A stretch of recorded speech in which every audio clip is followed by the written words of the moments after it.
Untuk obat yang baru sesungguhnya kita sudah agak mandek di ya hampir 10 bulan ya.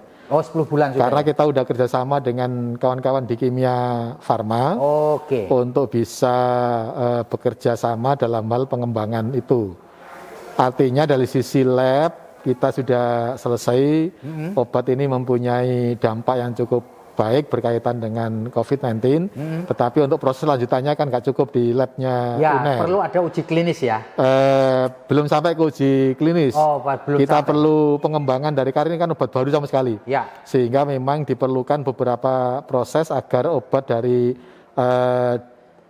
dari sumber aslinya ini bisa dikembangkan untuk bisa di preklinikan. Oh, preklinis. Ya. Nah, tetapi karena Kimia Farma nampaknya sangat sibuk dengan kegiatan mereka, ini belum menjadi berhenti dulu gitu. Perhatian. Itu diberi nama atau belum ada namanya, Pak? Belum.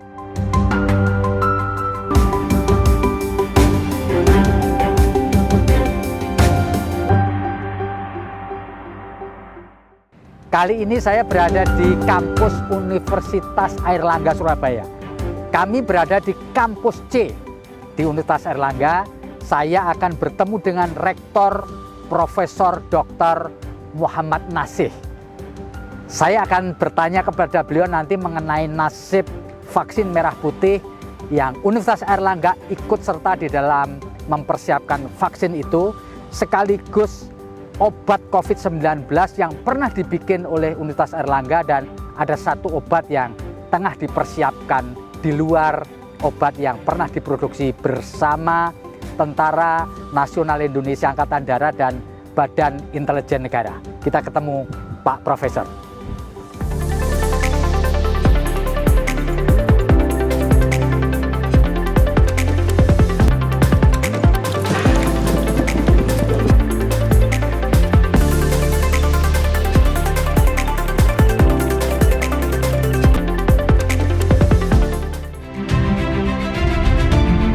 Pandemi COVID-19 yang mulai memasuki Indonesia pada Maret 2020 lalu telah mempengaruhi banyak sektor.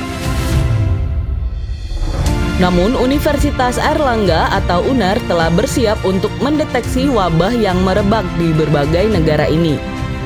Mengawali deteksi COVID-19 di luar fasilitas Kemenkes RI, UNER bekerja sama dengan Kobe University menyediakan reagen kit pemeriksaan COVID-19. Saat itu, UNER termasuk kampus dengan fasilitas laboratorium biosafety level 3 dan jumlah PCR tidak hanya satu. Sehingga komponen untuk kesiapan pengujian sampel pasien terduga COVID-19 sudah memenuhi. Langkah cepat juga diambil dengan meneliti komponen obat yang memiliki pengaruh signifikan menyembuhkan COVID-19 dengan disponsori dari TNI AD dan BIN. Tak hanya meneliti komponen obat, UNER juga terlibat dalam pengembangan vaksin merah putih yang disponsori oleh Badan Riset dan Inovasi Nasional dan dikembangkan oleh 7 lembaga ilmu pengetahuan di Indonesia yang mencoba berbagai platform. Dikembangkan sejak pertengahan tahun lalu, vaksin merah putih menggunakan isolat virus corona yang beredar di Indonesia. Selain itu, pandemi juga berdampak pada perkuliahan dan keadaan ekonomi mahasiswa yang memiliki orang tua terdampak COVID-19. Bagaimana upaya UNER dalam ikut serta menangani masalah pandemi dan peningkatan kualitas pendidikannya selama pandemi? Simak obrolan Direktur Pemberitaan Tribun Network, Feby Mahendra Putra, dengan Rektor UNER Profesor Dr. Muhammad Nasih, SEMTAK, di Gedung Kantor Manajemen UNER, Senin 18 Oktober 2021. Assalamualaikum, Prof. Waalaikumsalam, Mas Feby. Terima kasih, Prof. Sudah meluangkan waktu untuk ngobrol dengan kami dalam kesempatan kali ini. Prof, kita tentu kepingin dapat cerita dari Profesor Dr. Muhammad Nasih sebagai Rektor Universitas Airlangga.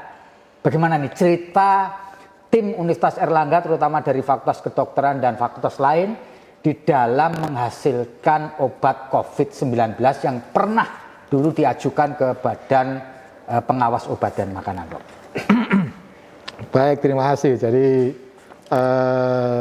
sejak awal dan sejak dulu kala universitas itu mempunyai apa yang kita sebut sebagai Tridharma perguruan tinggi. Betul.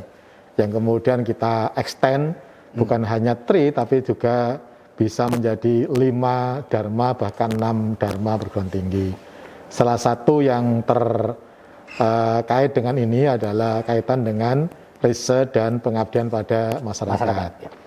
Nah, karena dharma kita, misi kita ada di sana, tentu universitas harus hadir pada setiap kondisi, khususnya ketika bangsa ini mempunyai persoalan-persoalan yang kami semua bisa ikut serta berkontribusi di dalamnya. Oleh karena itu, sejak awal kami kemudian selalu menyampaikan bahwa dalam menangani COVID ini kita perlu bergerak di semua bidang. Ya. Yang pertama adalah di bidang pelayanan, termasuk di bidang tesnya, di mana pada waktu itu UNER termasuk salah satu yang tercepat dan paling awal bisa mendapatkan reagen dalam rangka ngetes keberadaan COVID-19. Sebelum yang lainnya punya, bahkan Eijkman pun masih belum ada pada waktu itu. Dari sisi pelayanan juga kami berada pada posisi terdepan, di mana rumah sakit kami sejak Maret 2020 itu sudah bahkan mengembangkan gitu kan, fasilitas tertentu agar COVID-19 bisa tertangani dengan sebaik-baiknya. Dari sisi pelayanan kita berkomitmen seperti itu dan alhamdulillah berjalan semuanya. Baik Prof, saya ingin bertanya mengenai nasib atau perkembangan dari obat COVID-19 yang pernah dibikin oleh Universitas Airlangga, kemudian diajukan ke Badan Pengawas Obat dan Makanan, namun kemudian karena belum memenuhi beberapa syarat, dikembalikan lagi atau izinnya tidak bisa dikeluarkan pada waktu itu. Nah, bisa diceritakan Prof sekarang perkembangannya bagaimana? Di sisi riset dan pengabdian pada masyarakat kami juga berjalan. Dan sejak awal kami sudah punya beberapa skenario. Yang pertama adalah skenario jangka pendek, yang kedua adalah skenario jangka menengah, dan skenario jangka panjang. Skenario jangka pendek kami adalah memberikan pelayanan yang terbaik, termasuk dalamnya adalah mengidentifikasi atau menganalisis penggunaan obat yang paling efektif kala itu sebenarnya apa. Ini sebenarnya masuk dalam kategori tujuan atau step jangka pendek kami. Dan alhamdulillah ini berhasil gitu kan. Beberapa obat yang biasa digunakan untuk virus gitu kan, antiviral namanya, itu kita selidiki semuanya. Kemudian kita cari mana yang paling cocok dan paling tepat untuk bisa menghambat atau mengobati ini. Ketemulah kemudian beberapa kombinasi yang dari sisi lab sesungguhnya sudah sudah terbukti cukup efektif kombinasi obat ini, gitu kan. Kemudian kita uji kliniskan di beberapa tempat, meskipun lagi-lagi karena satu dan lain hal ada beberapa hal yang masih harus kami lengkapi karena jumlah subjeknya belum memenuhi persyaratan yang diharapkan oleh BPOM. Tetapi karena sudah kita lakukan terutama di kawan-kawan tentara pada waktu itu, maka kombinasi obat ini kemudian diambil oleh kawan-kawan di TNI untuk dijadikan sebagai obat yang digunakan di kalangan rumah sakitnya TNI. Khususnya TNI Angkatan Darat. Dan obat ini sudah diproduksi oleh mereka dalam bentuk Kombipex Yudakov 1 dan Yudakov 2. Ini sudah mereka buat dan tersebar di 70 sekian rumah sakit TNI Angkatan Darat.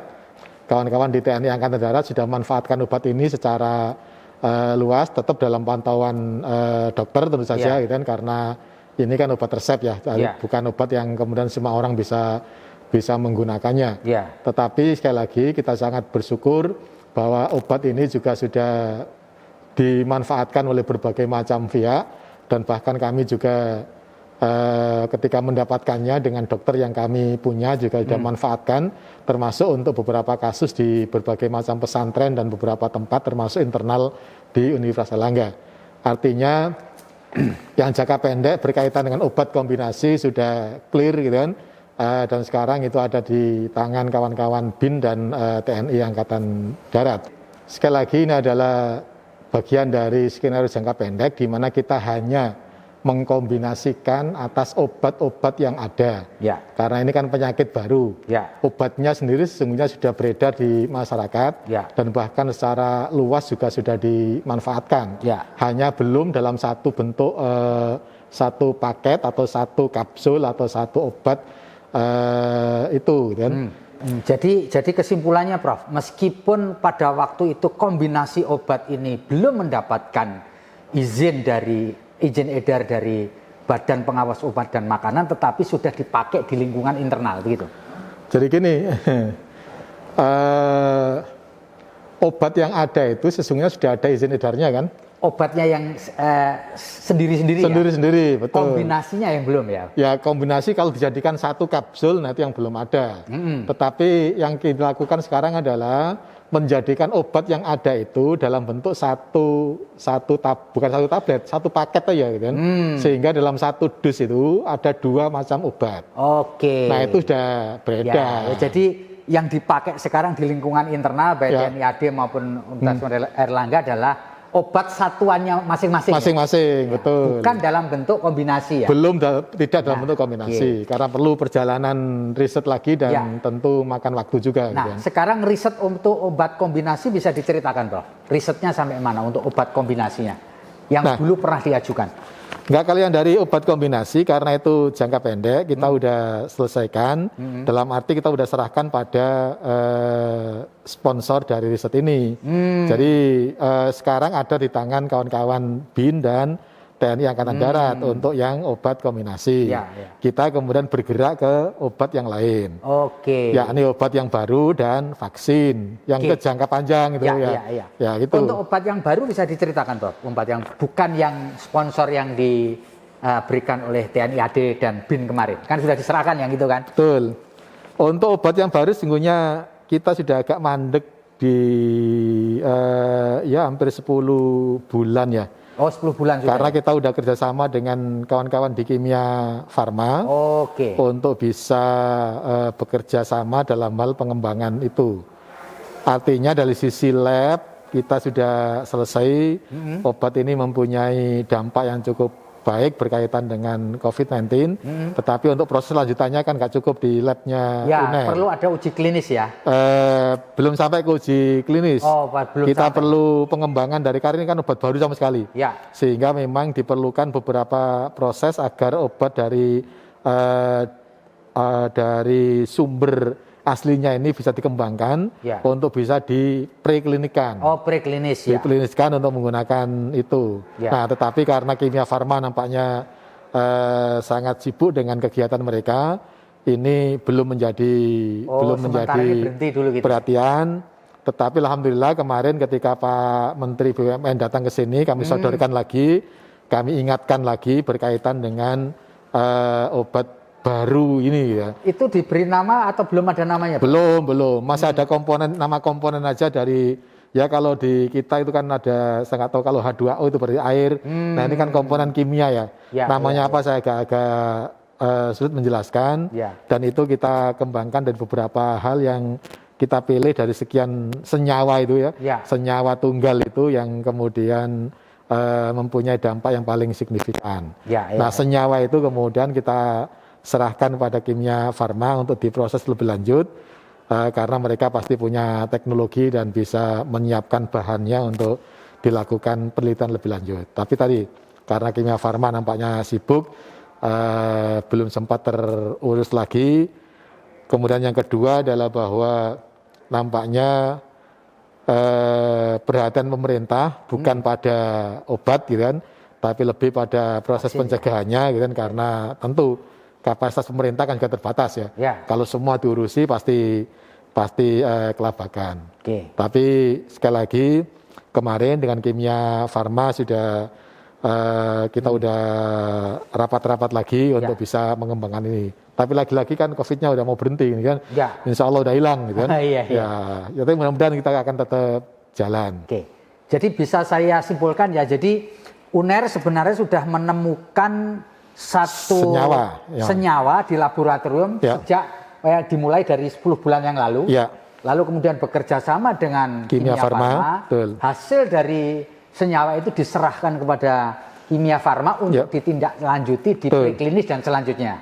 Namun karena situasi dan sesuatu yang tidak memungkinkan, selama ini berhenti dulu, tetapi pihak UNER sudah pernah mengingatkan Menteri BUMN untuk melanjutkan itu, Prof, ya. Untuk di skala lab kami tetap jalan, gitu, tapi kan skalanya sangat-sangat minim ya untuk bisa mendapatkan yang terbaik itu. Tapi yang terpenting kalau kita mau hilirisasi kan memang harus industri, gitu kan. Nggak mungkin lab kami yang terbatas ini bisa sampai ke arah sana, gitu. Tapi kawan-kawan tetap bekerja terus untuk mendapatkan penyempurnaan dari senyawa-senyawa yang ada itu, untuk kemudian nanti ketika Kimia Farma sudah lodang, gitu kan, udah lebih bisa fokus ke sini, akan tinggal nyekrup aja gitu istilahnya. Ya. Baik, Prof. Bisa diceritakan lagi, Prof, mengenai perkembangan dari vaksin merah putih di mana Universitas Airlangga ikut serta ya untuk melakukan pengembangan vaksin ini. Saya mendengar bahwa kita sudah memasuki tahap uji klinis yang pertama. Bagaimana, Prof? Silakan. Ya, jadi tadi vaksin ini juga termasuk dari bagian skenario jangka panjang kami di samping obat. Dan karena kesempatannya memang ada di vaksin bagi kami, nah vaksin ini terus bergulir.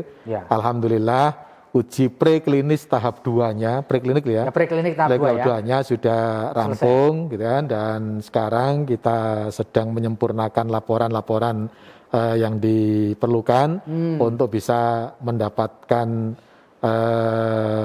uji klinis dari BPOM. Uji klinis yang pertama ya? Ya, untuk mendapatkan itu. Tentu ini juga nanti akan sangat terkait dengan kesiapan industrinya untuk bisa menghasilkan dari skala piloting. Tapi dari hasil yang kita punya, alhamdulillah, uji preklinik tahap 1 berjalan dengan lancar dan sesuai dengan harapan. Preklinik tahap 2 juga nampaknya demikian, sesuai juga dengan harapan kita, dalam arti ya hasilnya cukup melegakan kita semuanya dan insya Allah siap untuk diproses lebih lanjut.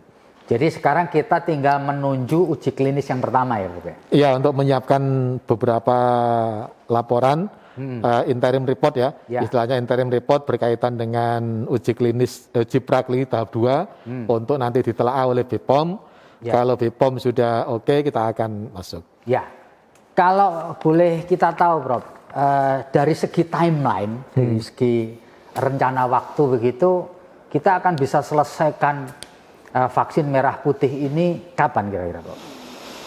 Ini faktornya cukup banyak ya, dan saya melihat dalam tanda kutip gitu persaingan antar produsen vaksin juga nampaknya nggak bisa kita hindari 100% gitu kan, sehingga tetap dalam istilah persaingan ini ada beberapa hal yang tidak bisa kita prediksi.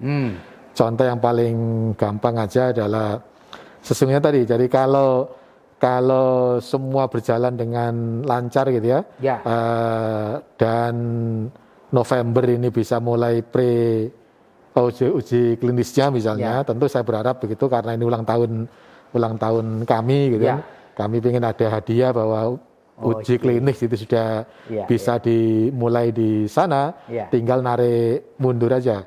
Tapi kami semua berkomitmen termasuk dengan kawan-kawan di Biotis, vaksin ini nanti akan bisa digunakan untuk konsumsi semester 2 tahun 2022 konsumsinya. Artinya produksinya pasti sebelumnya gitu kan. Semester 2 ya. Ya, ini bukan apa-apa, makanya kan kita pengen semua waktu bisa kita tepati. Khawatirnya nanti kalau kita ngomong, mohon maaf misalnya, April pasti jadi, itu kan kita nggak bisa pesan vaksin di luar itu untuk hanya 3 bulan aja gitu kan. Nah, oleh karena itu dengan posisi semester itu kita berharap semester 1-nya pemerintah masih punya waktu untuk menyediakan vaksin dari berbagai macam tempat. Nah, kita masuk, kita akan ngisi untuk kebutuhan vaksin di semester kedua, mudah-mudahan. Tahun 2022. Ya, konsumsi ya. Konsumsinya berarti Juni itu bisa dimanfaatkan, produksinya pasti sebelumnya.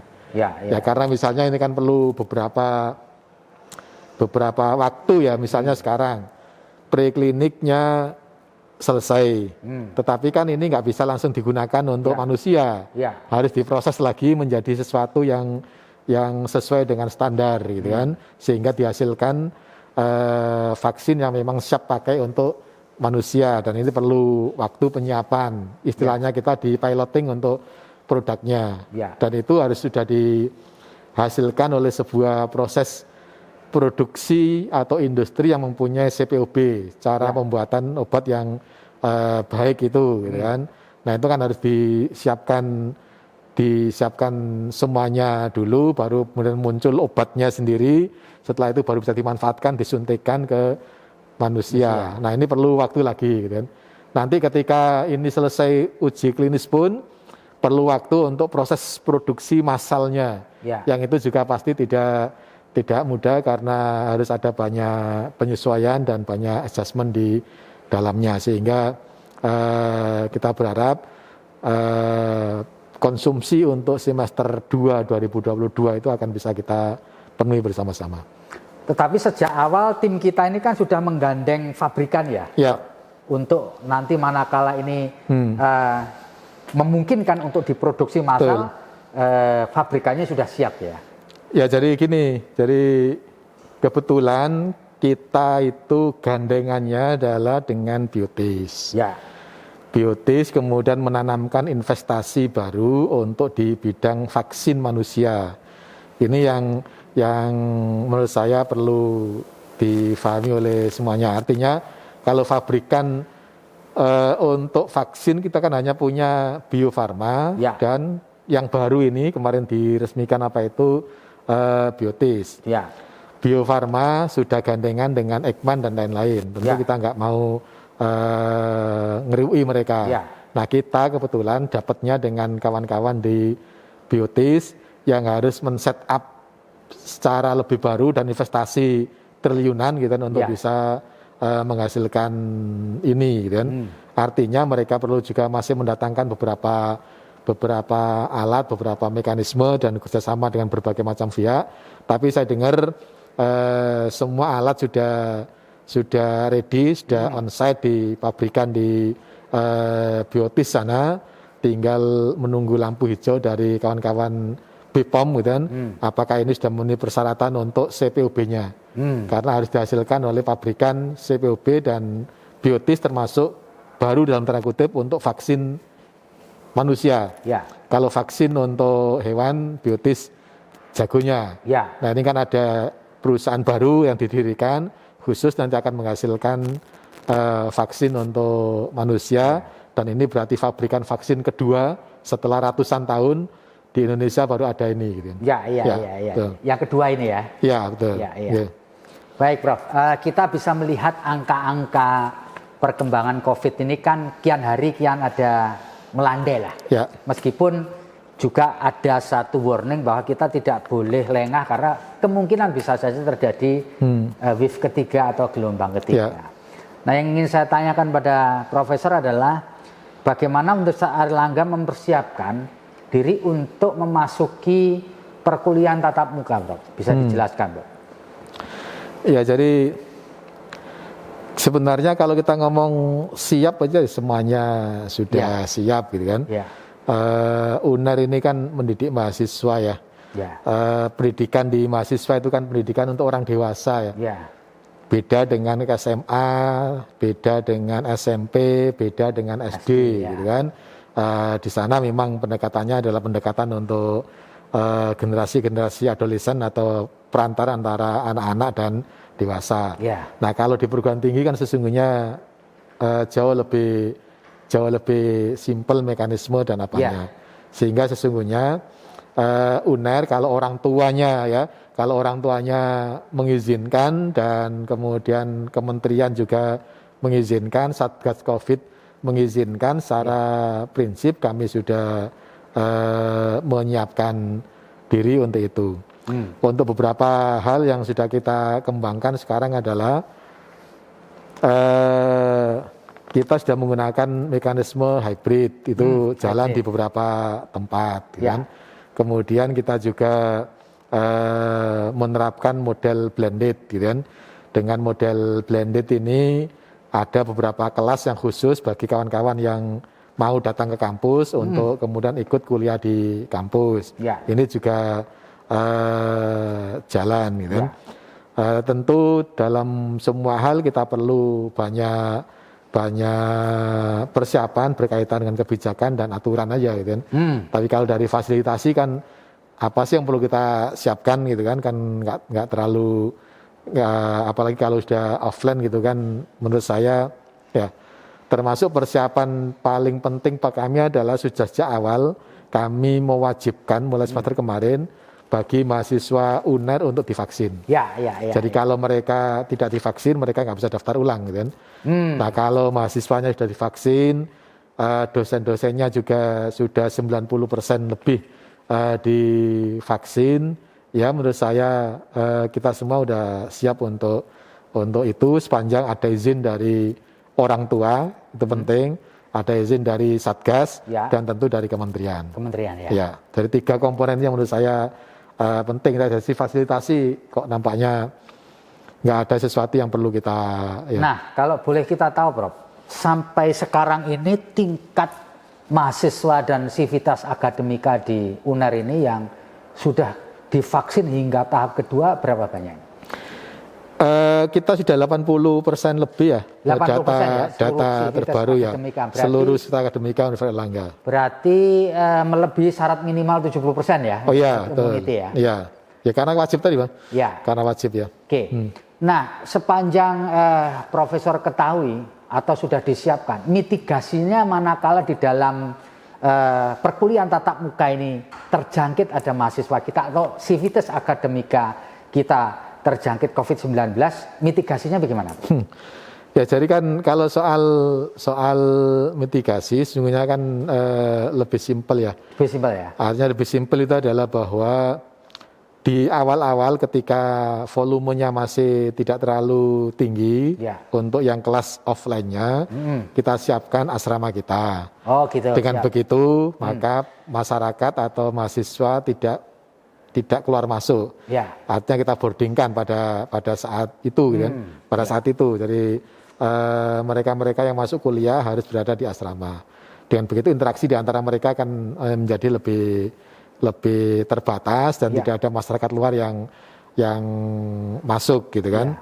Nah, pada sisi lain ketika kemudian nanti benar-benar bisa lebih massal lagi, yang pertama tentu kalau ada beberapa kasus ya kita lakukan beberapa pemeriksaan rutin, gitu kan, yang kita lakukan pada mereka sehingga sejak awal mereka akan bisa kita ketahui kalau ada 1 atau 2 yang. Jadi itu tracking dilakukan secara acak, gitu ya? Secara acak, ya. Betul. Maksud saya trackingnya itu cukup kita men-tracking menggunakan antigen atau harus menggunakan PCR, Bro? Ya kalau sebenarnya kita dorong karena sudah vaksin semua, sesungguhnya yang sudah berjalan bisa menggunakan antigen. Tapi untuk yang sifatnya acak tentu kita bisa manfaatkan dengan model PCR yang sekarang sudah lebih murah dalam tanda kutip, dan kita juga bisa mengatasinya sendiri. Di awal kita juga sudah siapkan sesungguhnya mesin-mesin ginusnya, gitu kan, untuk para mahasiswa yang akan datang, dan itu bisa kita manfaatkan. Jadi semua mekanisme kita dorong, kita kembangkan, tapi tentu karena jumlahnya sangat banyak kita nggak mungkin melakukan secara semuanya, kita lakukan secara sampling ada dengan acak, gitu kan, karena fungsinya juga lebih banyak untuk proses-proses mitigasi, gitu kan. Di samping tentu aja protokol kesehatan yang ketat itu menurut saya menjadi bagian dari mitigasi yang tidak boleh dihindarkan, termasuk penggunaan masker yang standar, gitu kan, karena masker aja kan udah bisa mengurangi ya, dan itu kita harapkan bisa benar-benar menurunkan resiko terjadinya penularan meskipun mungkin ada yang positif atau apa, tapi kalau dia pakai masker gitu kan, maskernya standar lagi gitu kan, dan nggak pernah dicopot di semua tempat, tentu ini menjadi mitigasi yang sangat-sangat penting. Penegakan protokol kesehatan ini menjadi bagian utama dalam proses kami untuk memitigasi risiko yang ada. Oke, Prof, kita mengalami pandemi ini sejak Maret 2020 sampai sekarang kira-kira 1,5 tahun lebih sedikit ya. Ya. Nah, menurut pengalaman Profesor sebagai pemimpin di universitas ini, apa sih selain mengganggu perkuliahan yang paling dampak yang paling mengena kepada Universitas Airlangga selain ketiadaan kuliah tatap muka apa, Prof? Sebenarnya kalau soal ketiadaan tatap muka itu ya bukan gangguan ya, karena kita udah terbiasa dengan model-model dari sejak awal kita punya yang namanya aula untuk e-learning dan lain-lain, sebenarnya udah nggak ada persoalan. Tetapi sesungguhnya yang tidak kalah hebatnya adalah berkaitan dengan psikologis para mahasiswanya. Dan itu sesungguhnya bukan karena soal perkuliahan gitu kan, bukan soal perkuliahannya, tapi lebih banyak karena interaksi mereka bukan hanya dengan kawan-kawannya, tapi di lingkungan mereka. Artinya itu tidak hanya menimpa pada mahasiswa, tapi juga menimpa pada masyarakat, gitu kan? Karena kalau soal pembelajaran sendiri, menurut saya mahasiswa enjoy saja, gitu kan? Dengan mekanisme yang ada, apalagi kita sudah mengembangkan mekanisme di mana interaksi itu akan menjadi sangat baik, gitu kan? Bahkan kalau kita ngomong dalam beberapa survei yang pernah ada, gitu kan, justru banyak mahasiswa yang pengen tetap dengan model online gitu kan.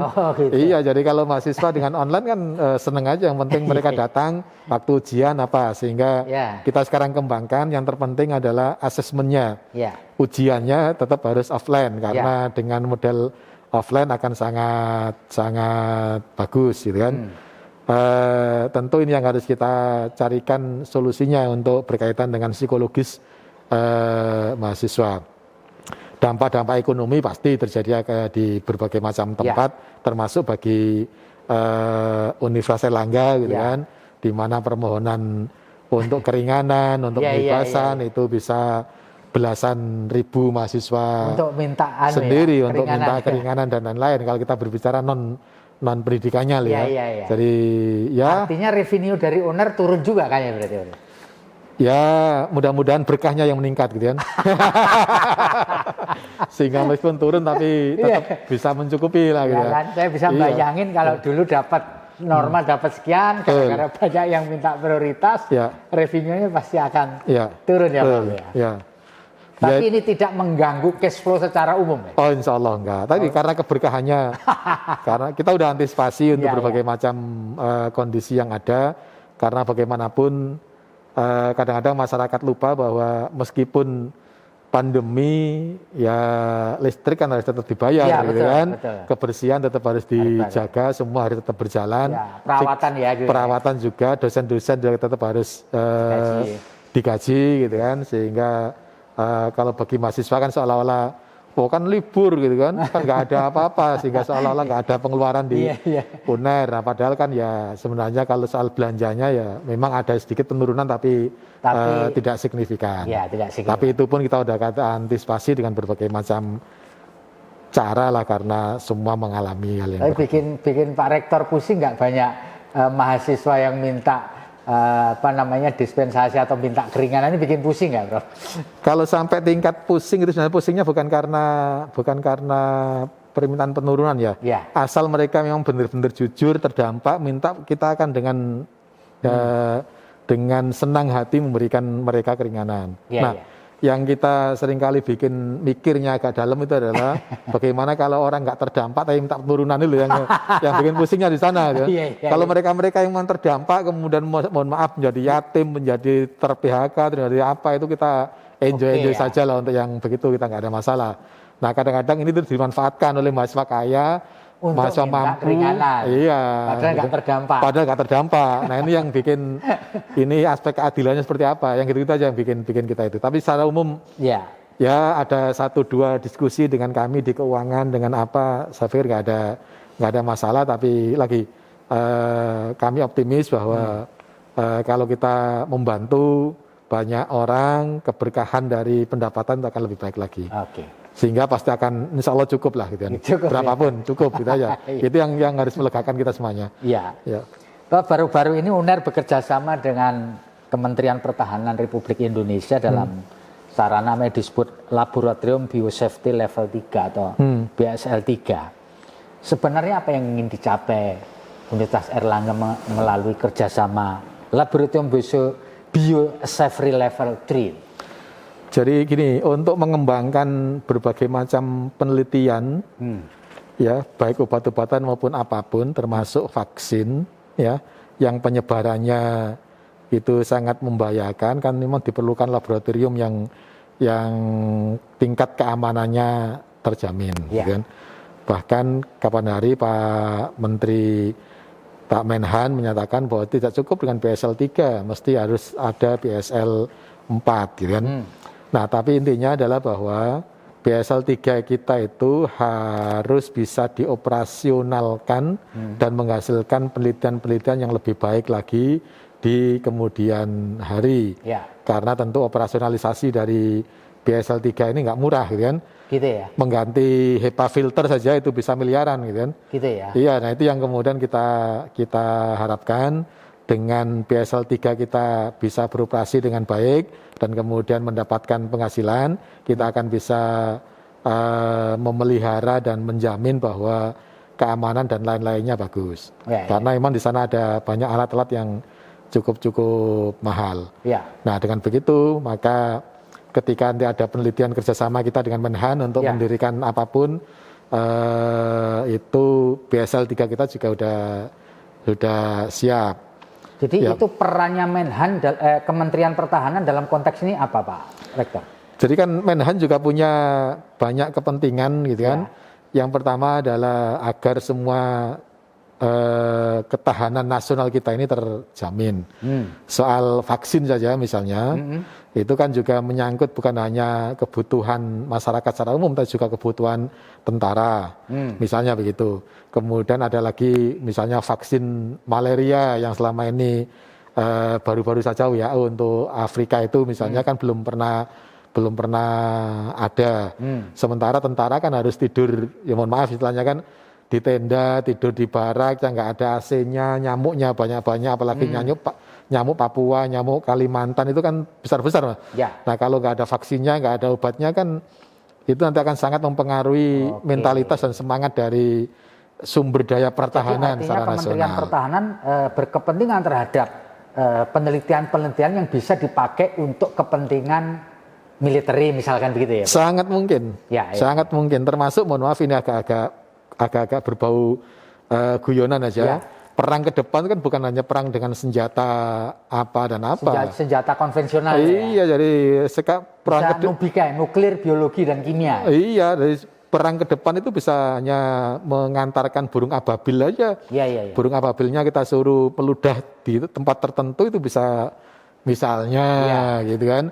Nah, itu kan perkembangan itu juga harus kita antisipasi secara terus-menerus. Ya. Termasuk dalamnya adalah kita juga diminta untuk terus melakukan whole genome sequencing gitu kan, atas berbagai macam virus yang menyebar di Indonesia misalnya untuk kita lihat ini sebenarnya mohon maaf istilahnya alamiah atau ada unsur gitu atau unsur apa kan kita harus melakukannya di situ dan itu kan bagian dari perang pertahanan kita ya. Iya, perang ke depan harus begitu Mas. Jadi kalau kita nggak punya daya tahan ya habis gitu kan. Itulah kepentingan kenapa Kementerian Pertahanan perlu menggandeng. Perlu karena UNER nggak bisa bikin tank gitu kan. UNER bisa bikin obat, bikin tadi gitu kan. Kalau guyonan lagi kemarin kita sampaikan ke Menhan, Pak Menhan kalau Pak Menhan butuh virus, kami udah punya bank virusnya gitu kan. Mau virus apa aja ada gitu kan. Mau disebar di mana gitu kan. Guyonan aja tapi mohon maaf tapi intinya adalah bahwa itu harus ada banyak riset dan pengembangan ke depannya. Di semua negara sudah mengembangkan safety, biosecurity itu hal yang sangat-sangat harus diteliti secara terus-menerus. Jadi nggak boleh Mas lengah, misalnya air aja misalnya itu harus diteliti terus-menerus. Jangan-jangan di air itu ada satu dan lain hal misalnya. Apalagi airnya diminum oleh tentara misalnya, itu kan harus terus dilakukan banyak proses. Udara juga nggak boleh dibiarin aja kemudian tanpa ada pengecekan, tanpa ada apa, sehingga kalau ada perubahan-perubahan di struktur tertentu itu kita menjadi lebih paham, dan itu bagian dari ketahanan nasional. Ya, nangkep Bro. Ya. Baik,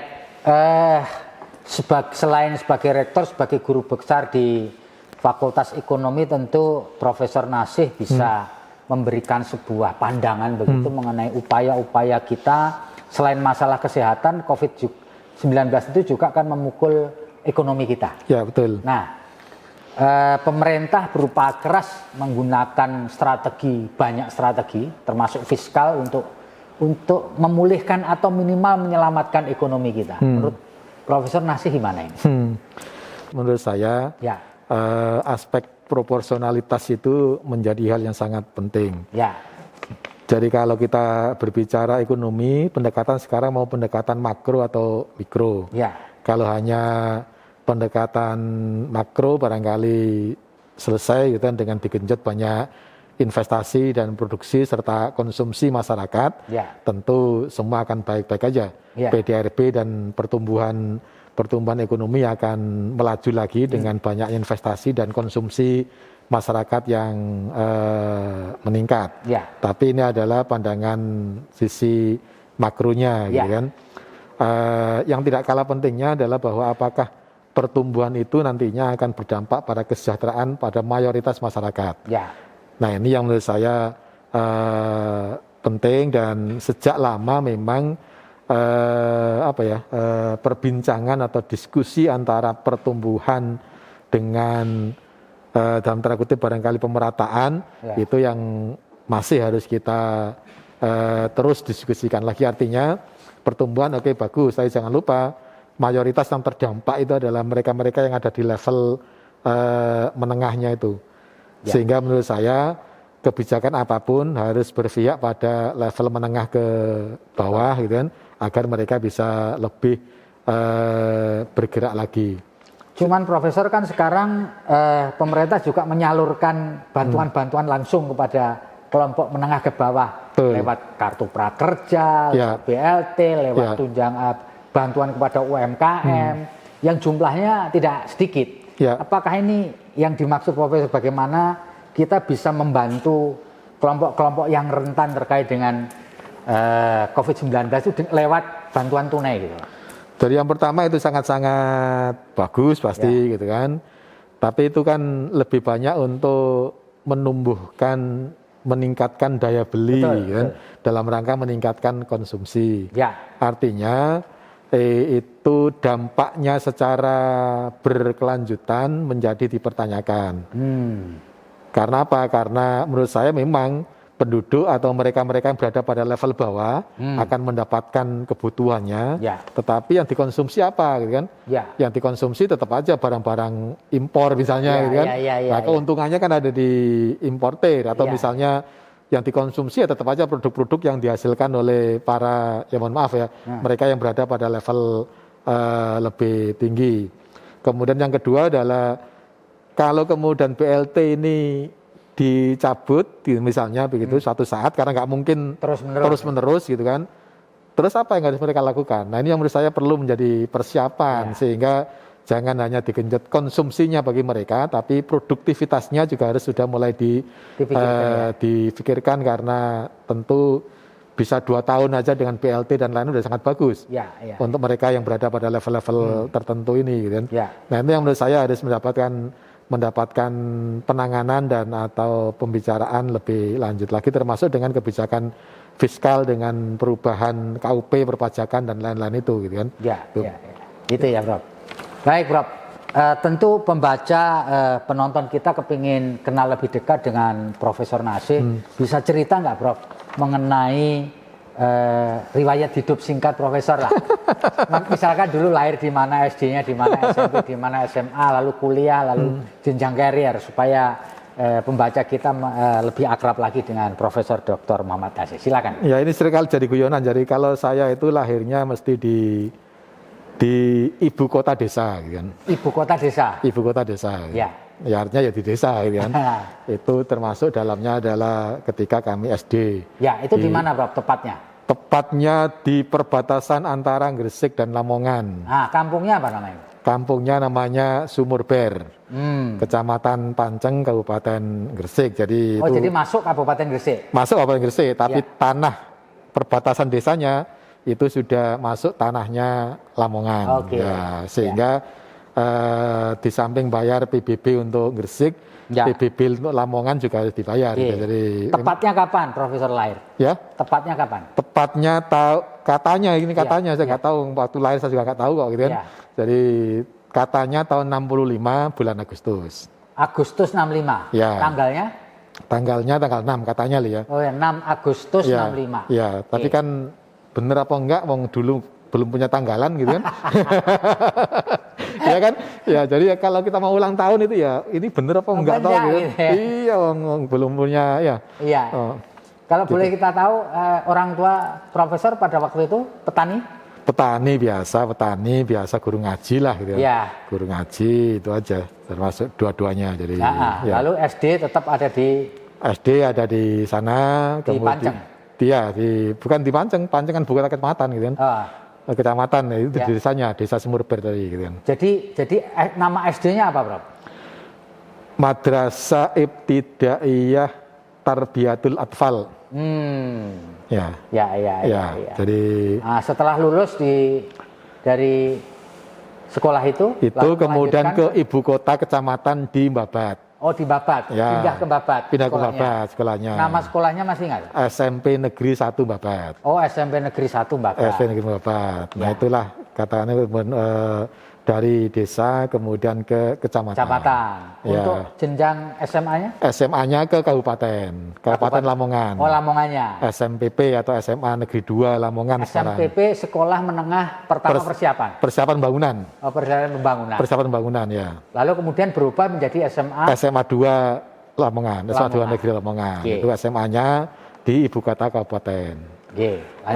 Perguruan tingginya di ibu kota provinsi. Iya. Nah, yang belum kan di ibu kota negara sekarang itu. Iya. Jadi di Fakultas Ekonomi Universitas Erlangga. Masuk tahun 85 saya. Oh, 85. Ya. Betul. Lulus tahun 90. Ya, termasuk lama itu dari 92 ya. Iya kan kelompok Ikoma. Oh, iya. Ya, Ikatan Mahasiswa 0, IP-nya itu. Kemudian melanjutkan ke jenjang strata 2-nya, Rob? Saya strata 2 tahun 95 ya di ITB. Di ITB Bandung. Ya, makanya ada MT-nya itu dari ITB Bandung. Untuk ngambil apa itu, Rob? Saya di teknik industri, khususnya teknik manajemen industri. Oh, teknik manajemen. TMI ya, teknik manajemen industri. Industri ya. Ya, itu. Memang sengaja ke sana ya. Ya nasibnya aja Mas. Ya kan kalau kita dosen kan ada sekolah lagi gitu. Ketika teman-teman daftar ya sudah gitu kan ikut daftar. Tapi masuk pertama kali jadi dosen tahun berapa? Jadi dosen itu 92 kalau nggak salah. Oh, begitu lulus ya? Ya begitu, ada jeda sedikit ya, setahunan lebih setelah lulus baru kemudian jadi dosen, itu pun juga kebetulan juga gitu kan. Ya, jadi sebelumnya saya bekerja di kantor konsultan sebenarnya. Kantor konsultan, sudah kemana-mana gitu kan. Kemudian ada satu dan lain hal, kemudian kami harus resign dari sana, meskipun secara informal karena ini juga kumpulan dari para konsultan-konsultan yang ada. Kemudian ada lowongan PNS ya, saya daftar aja. Yang dilala katut gitu, pokoknya disyukuri ya katut, mau PNS katut, nanti sekolah lagi katut. Nanti S3-nya Prof di mana? Kembali lagi ke ekonomi. Oh, Fakultas Ekonomi. Waktu itu di Pasca Sarjana ya. Pasca Sarjana. Di Pasca Sarjana UNER di S3 Ilmu Ekonomi. Peminatan akuntansi. Masih ingat, Prof? Disertasinya saya ngambil masalah intellectual capital. Dari intellectual capital karena ada pendekatan akuntansi dan pendekatan manajemennya. Kita berbicara masalah impact dari intellectual capital pada perusahaan perbankan di Indonesia. Jadi sebenarnya nilai tambah itu diciptakan oleh capital atau oleh orang gitu kan. Jadi kita ingin melihat ekonomi kita, perbankan kita itu lebih humanis atau lebih kapitalis gitu ya. Nah, itu yang kita lihat pada waktu S3. Kemudian di lantik sebagai guru besar kapan? Kurang lebih tahun 2013-an saya. Oh, guru besar 2013. Ya, kurang lebih 2 tahun sebelum jadi rektor. Jadi rektor tahun 2015, ya. 2 tahun sebelumnya jadi guru besar. Guru besar, betul. Ya. Itu ancer-ancernya begitu, ancer-ancernya. Ya. Kalau sekolah kan ada ijazahnya, ada daftar masuknya. Kalau guru besar kan, ya yang penting SK-nya bisa disekolahkan, udah beres gitu. Ya. Nggak tahu tanggalnya gitu. Ini mau saya tanya, ini agak mendalam sedikit. Bagaimana bisanya, kiatnya profesor bisa menjabat rektor begitu lama? Apa kiatnya? Ya tadi karena katut aja, nasib aja Mas. Enggak, emang murni karena saya yakin karena nasib, karena udah garis tangannya dan karena catatan yang maha kuasa. Tapi prinsipnya menurut saya gampangannya dimanapun kita ditugaskan, kita berikan yang terbaik, syukur-syukur kalau bisa melebihi. Jadi gampangannya gini, jadi kalau pada waktu menjadi direktur keuangan ya pada tahun 2007 itu di sini, ya jangan hanya berperan sebagai direktur keuangan, maka juga bantulah wakil rektornya gitu kan, berkontribusi di sana sehingga sudah sangat terbiasa dengan kegiatan-kegiatan begitu. Akhirnya ya alhamdulillah gitu kan, bisa menjadi wakil rektor karena nasib. Ketika menjadi wakil rektor pun berkontribusilah melebihi sebagai wakil rektor. Sehingga meskipun wakil rektor tapi kontribusinya selevel dengan di atasnya. Dan alhamdulillah selevel rektor dong ya. Ya kalau guyonannya begitu ya. Artinya kontribusinya kontribusinya dalam melakukan pekerjaan itu. Dan kemudian alhamdulillah katut. Nah sekarang rektor kan nggak bisa lagi gitu kan. Mau selevel apa lagi udah nggak bisa gitu kan. Masa selevel menteri nggak mungkin. Intinya kita berikan yang terbaik lah gitu kan. Dimanapun kita berada, dan saya yakin hasil itu atau outcome itu tidak akan mengkhianati proses dan perjuangan kita semuanya. Prof, ini kita sudah di penghujung acara kita, tapi pertanyaan saya yang terakhir untuk Profesor dan Nasis sebagai rektor UNER. Angel boleh. Prof, ini tantangan universitas kita ini, Universitas Airlangga ke depan itu yang paling krusial apa menurut Pak Rektor? Tantangan Universitas Airlangga ke depan yang paling krusial. Jadi kalau saya selalu menyampaikan bahwa universitas, khususnya Universitas Airlangga menerima saya, ada paling tidak 4 atau 5 tantangan. Tapi tantangan utamanya adalah berkaitan dengan employability dari para lulusan. Employability dari para lulusan. Jadi ini yang menjadikan tantangan terbesar kami, gitu kan, sebagai sebuah perguruan tinggi. Nomor 1 itu ya. Ya, jadi bagaimana agar para lulusan kita itu tadi bisa mempunyai daya saing yang tinggi berkaitan dengan kita kan menyiapkan mereka itu para mahasiswa itu kuliah kan tujuannya untuk itu, mau menjadi profesional, mau menjadi wirausahawan, mau menjadi peneliti, mau menjadi akademisi, itu kan kita siapkan semuanya jalurnya sehingga employability itu menjadi hal yang sangat penting di semua bidang, bukan hanya menjadi karyawan, menjadi PNS, tapi juga menjadi akademisi pun itu kita pandang sebagai bagian dari employability itu. Kemudian yang kedua berkaitan dengan, kalau kita berbicara tridharma, kebermaknaan dari riset yang selama ini masih belum muncul dengan bagus. Nomor 2, kebermaknaan dari riset. Jadi kontribusi yang kita berikan dari riset yang kita lakukan selama ini, yang menurut saya dananya juga relatif cukup banyak, itu sebenarnya apa manfaatnya. Jadi selama ini kita baru berhenti saja di naskah-naskah gitu kan, laporan-laporan penelitian yang itu kemudian jane apa toh, gitu kan, meliti kemudian dibaca-baca sendiri, dijelas sendiri, disimpan sendiri, itu kan nggak ada maknanya, sementara itu menjadi bagian dari tridharma perguruan tinggi itu. Kemudian yang ketiga adalah berkaitan dengan keberlanjutan dari riset itu, gitu kan, untuk sampai pada industri. Karena tadi kalau hanya numpuk sampai di level TRL 6 istilahnya, nggak ada manfaatnya, nggak ada impactnya bagi kami di Universitas Airlangga. Kemudian yang keempat adalah respon shiftness dari organisasi kita gitu kan, berkaitan dengan tantangan-tantangan yang ada. Kita tahu bahwa perguruan tinggi pun sesungguhnya dibentuk sejak awal dalam milieu birokrasi yang sangat kuat, administrasi yang sangat kuat, sehingga agak kurang agile lah istilah kita ya.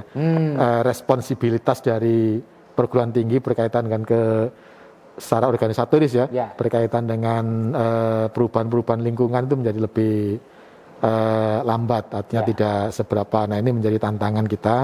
Kita pengen ada organisasi universitas itu yang agile gitu kan, organisasi yang mampu merespon apapun perubahan di lingkungannya. Ketika ada masalah apa ya kita hadir, ada masalah apa kita hadir. Yang kelima, meskipun bukan yang terendah, tapi tetap adalah bahwa universitas kita itu masih terlalu banyak tersupport atau mengandalkan pendapatannya dari orang tua atau dari masyarakat. Kita ingin kemudian melakukan topping up, memperbesar lagi porsi dari usaha-usaha universitas. Nah, itu yang harus kita lakukan karena memang masih sangat kecil porsi dari usaha universitas, termasuk dari pemerintah pun hitungannya juga masih belum terlalu signifikan. Nah, ini yang menurut saya menjadi tantangan tersendiri bagi perguruan tinggi ke depannya. Ini yang kelima ini ada contoh nggak di tempat lain gitu sebagai role model usaha dari universitas, bukan hanya mengandalkan dari revenue dari para orang tua mahasiswa ini? Ya, sebenarnya gini. Contohnya.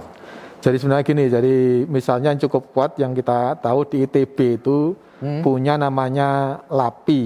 Apa itu? LAPI itu Lembaga Afiliasi Peneliti ITB. Proyeknya triliunan gitu kan. Proyeknya triliunan, dan itu kan berkontribusi pada universitas. Nah, artinya lewat proyek, lewat lembaga itu universitas mendapatkan revenue gitu. Menghasilkan revenue gitu kan. Yang itu nanti pasti akan bermanfaat untuk proses operasional dan lain-lain. Nah, kita itu kan gudangnya orang ahli ya. Jadi mohon maaf ini guyonan aja, misalnya guyonan yang agak-agak itu ya. Temennya Mas Febi ini kan kalau mau jadi saksi ahli itu kan ya juga pendapatannya banyak gitu kan. Misalnya. Nah itu kenapa enggak secara institusional kita coba untuk dorong, tapi juga berkontribusi pada universitas. Jangan hanya untuk diri pribadi. Misalnya begitu. Kita kemudian mengembangkan rumah sakit. Ini kan juga hasilnya dokter-dokter kita kan ya sangat canggih-canggih gitu kan. Kalau mereka pasti datanglah ke UNER dan itu akan berkontribusi juga. Yang gitu-gitu Mas yang kita dorong. ITS juga punya lembaga konsultan untuk perencanaan apa. Nah, itu kan mahal-mahal gitu kan. Kita pingin rumah aja, bikin pabrik aja, tolong dong digambarkan, itu kan udah miliaran kadang-kadang gitu kan. Kita ya mohon maaf itulah kita pengen bikin master plan-nya UNER kerjasama dengan ITS ya miliaran gitu kan. Guyonan gitu ya. Nah, yang gitu-gitu yang mau kita terus dorong dan kembangkan. Kita ingin melembagakan revenue untuk kepentingan lembaga. Untuk kepentingan lembaga. Gitu ya, 5 hal itu ya, Prof. 5 tantangan yang menurut saya harus kita jawab. Baik. Tribuners, kita sudah sampai di penghujung ngobrol kita dengan Rektor Universitas Airlangga di Surabaya, Profesor Dr. Muhammad Nasih SE MT Akuntan. Demikian, kita terima kasih banyak atas penjelasannya yang sangat luar biasa. Kita sehingga bisa mengenal apa saja yang telah dilakukan universitas tertua di wilayah timur Indonesia ini. Terima kasih, Prof. Oke, sama-sama. Salam sehat untuk sehat selalu, semangat keluarga dan seluruh sivitas. Amin, insyaallah. Terima kasih. Demikian, Assalamualaikum warahmatullahi wabarakatuh. Om Santi Santi Om, Namo Buddhaya, salam kebajikan dan tentu saja salam sehat buat kita semua.